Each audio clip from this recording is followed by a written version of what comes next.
सोचिए आप खामोश बैठे हैं, कुछ नहीं बोल रहे, लेकिन आपके दिमाग में जो ख्यालात चल रहे हैं अगर कोई मशीन उन्हें समझने लगे तो आज की जदीद साइंस में ब्रेन कंप्यूटर इंटरफेरेंस BCI पर अमेरिका की MIT, न्यूरोलिंक जैसी कंपनी और यूरोप के कई लेबोरेटरीज में तहकीक हो रही है, जहां साइंसदान दिमाग के इलेक्ट्रिकल सिग्नल्स को पढ़ने की कोशिश कर रहे हैं। मिसाल के तौर पर ऐसे मरीज जो बोल या हरकत नहीं कर सकते, वो सिर्फ सोचकर कंप्यूटर पर लिख रहे हैं।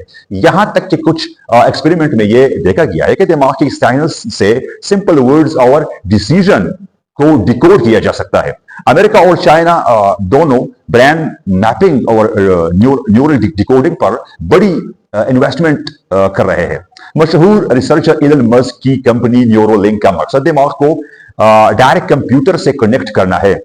अब सवाल यह है दोस्तों कि अगर दिमाग के सिग्नल पढ़ना मुमकिन हो रहा है तो क्या मुस्तकबिल में इन सिग्नल को इन्फ्लुएंस भी किया जा सकेगा? कुछ न्यूरोसाइंस स्टडी में यह बात सामने आई है कि एक्सटर्नल स्टिमुली यानी मखसूस सिग्नल या एनवायरनमेंट इंसान की डिसीजन पर असर डाल सकते हैं।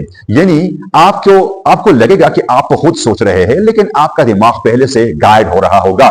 कुछ साइंटिस्ट इसको न्यूरल प्रोडक्शन कहते हैं, जहां AI दिमागी पैटर्न देखकर यह अंदाजा लगानी है कि इंसान अगला कदम क्या उठाएगा। लेकिन यहाँ एक अहम हकीकत यह भी है कि अभी तक साइंस इंसान के मुकम्मल थॉट्स को पढ़ने या कंट्रोल करने में कामयाब नहीं हुई।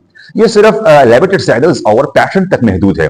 फिर भी अमेरिका, चीन और यूरोप में इस रिसर्च को बहुत तेजी से बढ़ाया जा रहा है, जिससे यह सवाल जन्म लेता है कि अगर मुस्तकबिल में यह टेक्नोलॉजी मुकम्मल हो गई तो क्या इंसान की सोच वाकई इसकी अपनी रहेगी या फिर वो एक कंट्रोल्ड सिस्टम का हिस्सा बन जाएगा। और आखिर में असल सवाल यही रह जाता है कि क्या हम अपनी मर्जी से सोच रहे हैं या हमारी सोच पहले से कहीं और डिजाइन हो रही है।